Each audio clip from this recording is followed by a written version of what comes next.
हाबील और काबील। बिस्मिल्लाहिर्रहमानिर्रहीम। फरिश्तों ने अंदेशा ज़ाहिर किया था कि इंसान दुनिया में फसाद फैलाएगा, खून बहाएगा और अपने ही भाइयों को कत्ल करेगा। शैतान पूरे ज़ोर और शोर के साथ अपने काम में लगा हुआ है और वो इंसानों को खुदा के रास्ते से हटाकर बुराई की तरफ तरगीब दे रहा है।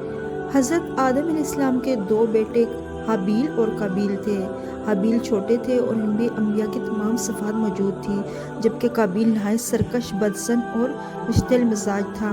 जब हज़रत आदम अलैहिस्सलाम की ज़हीफ़ी का वक्त आया तो उन्होंने सोचा कि हज़रत हाबील में तमाम सिफात अंबिया और सिला रहमी मौजूद है, इसलिए इसको अपना जानशीन बना दूँ। काबील को जब पता चला तो इसने गुस्ताखी की और कहा कि बड़े होने के लिहाज से मैं जानशीन बनने का हकदार हूँ, मेरे होते हुए मुझसे छोटा जानशीन कैसे बन सकता है। मैं ऐसा न होने दूंगा।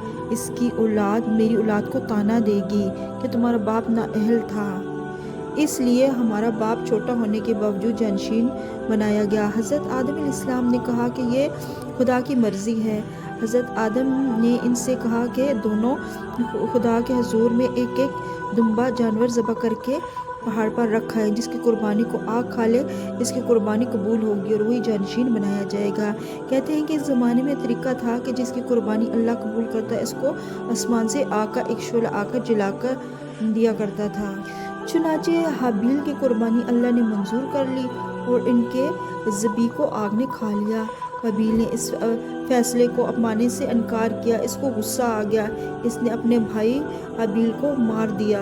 भाई की लाश पड़ी हुई थी तो इसकी समझ में ना आता कि वो अपने जुर्म को किस तरह छुपाए। इतने में क्या देखता है कि दो कौवे लड़ पड़े और एक कौवे ने दूसरे को मार डाला। फिर जिंदा बच जाने वाले कौवे ने अपनी चोंच से ज़मीन खोदकर मुर्दे कौवे को ज़मीन में दफन कर दिया।